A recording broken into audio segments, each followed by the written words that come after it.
Guys, back again for Paddington 2. Huge success after the first film. Were you expecting it?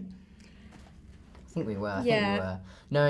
Knowing people like Paul King and Simon Farnaby, you've got to expect something amazing for the second one. I mean, they've got such a broad idea of imagination that it has to be something great.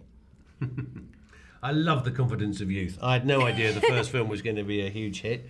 Do you not have a gut feeling about it? Gut feelings, often go wrong. Trust me. Experience talking. But no, the first one did go down really, really well. I think probably better than we could have hoped. Yeah. We were very proud of making it, and we've been very proud of making the second one. So fingers crossed. So can you tell me a little bit about the story in this film?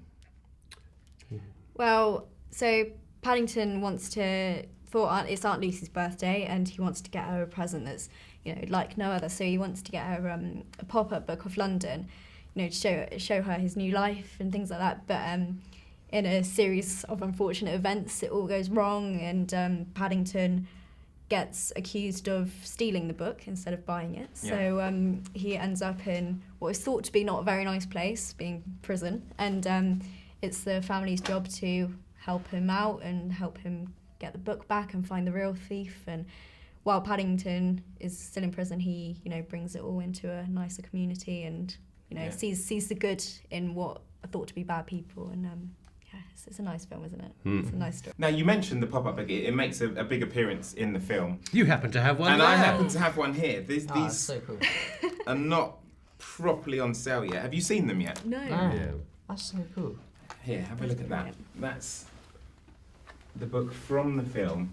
And London really plays a big part in the film, doesn't it, this time round? It's almost like its own character within the film.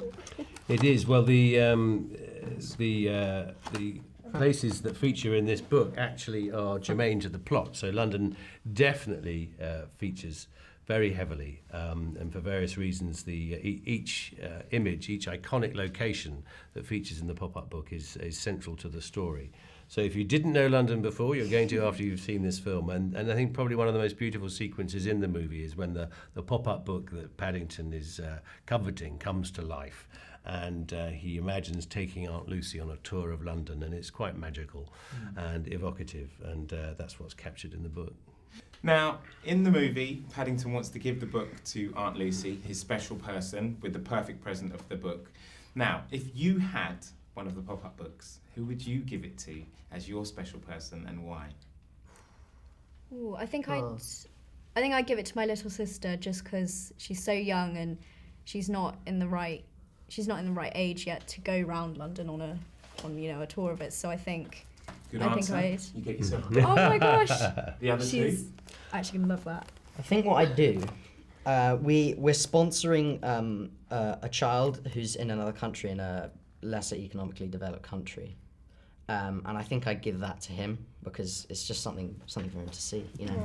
Definitely get yourself a book for one of those. I'd give a pop-up book to my 91-year-old father, who grew up in a London not unlike the London that we cherish in some of these images. It's perhaps a London that's not got some of the great iconic images like the Shard in it, but has got. He grew up in a world of Big Ben and St Paul's and that sort of thing, and he's dying to see the second film. HarperCollins would like to give you this. Great, thank you very much, Dad. That's Christmas sorted. Yep. Thank you very much for talking to me. Good luck with Paddington 2 and maybe Paddington 3. Thank you. Thanks for these.